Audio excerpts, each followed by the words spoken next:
U.S. history. Sylvia Mendez and her parents fought school segregation in 1946. So they fought against school separation. Image 1. Sylvia Mendez is a civil rights icon whose 1946 case paved the way for national desegregation in schools. In 2011, Mendez received the Presidential Medal of Freedom from Barack Obama. In 1947, a Mexican American family in California won an important court case. Their victory paved the way for racial equality in schools.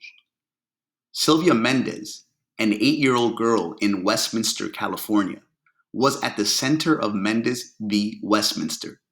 Mendez dreamed of going to the beautiful school white children attended and not the Mexican school down the road.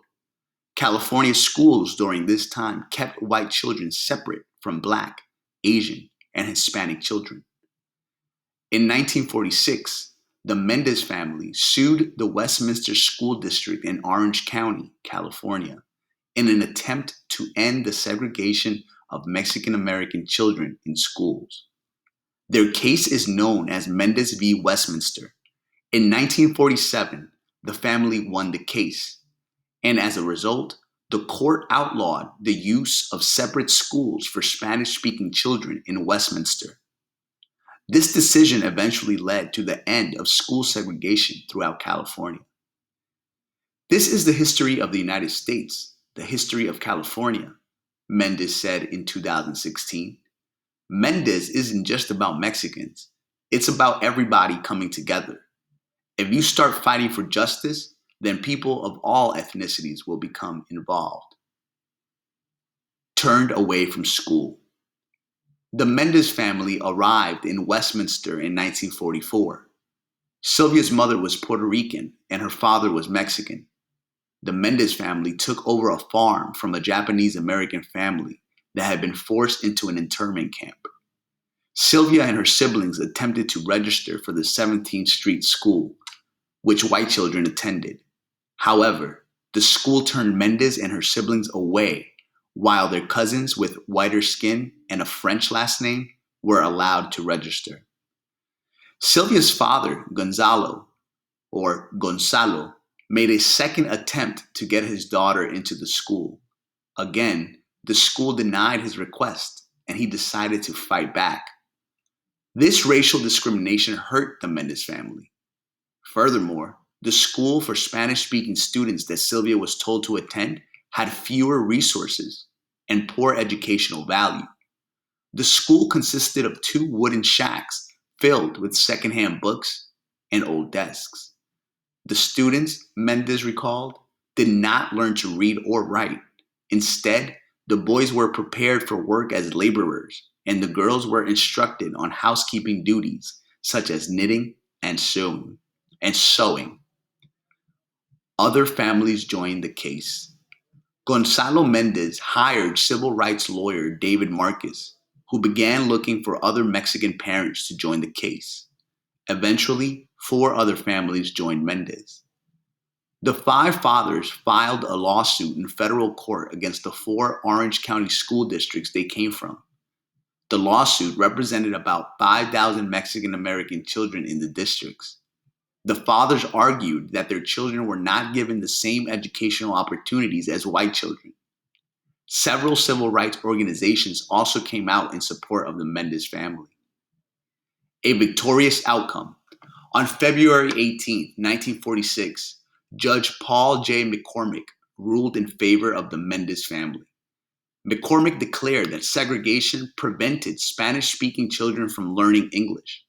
It is much better to have students of all backgrounds attend school together, he wrote. Being in the same classrooms helps all students develop a shared cultural attitude that is necessary for continuing American institutions and ideals. The school districts tried to get the decision overturned.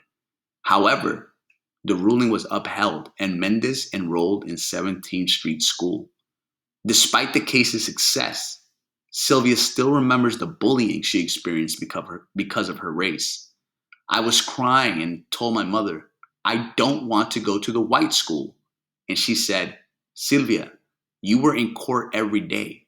Don't you know what we were fighting? We weren't fighting so you could go to that beautiful white school. We were fighting because you're equal to that white boy, Mendez recalled. Long-lasting effects. Mendez v. Westminster had a tremendous effect on later segregation cases.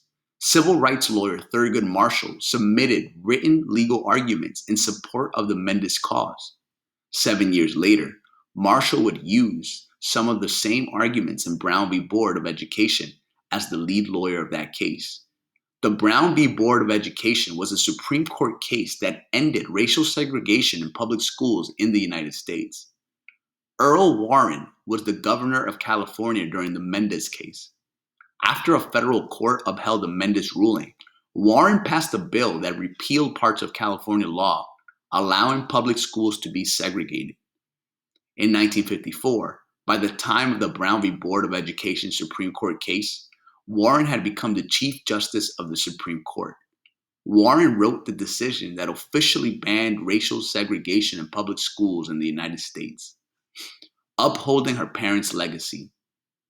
Though the Mendez ruling directly influenced the decision in the Brown case, Sylvia Mendez did not receive national attention.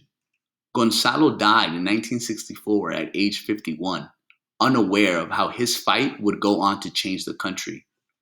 Before Felicitas died in 1998, she asked Sylvia to continue bringing attention to their family's work.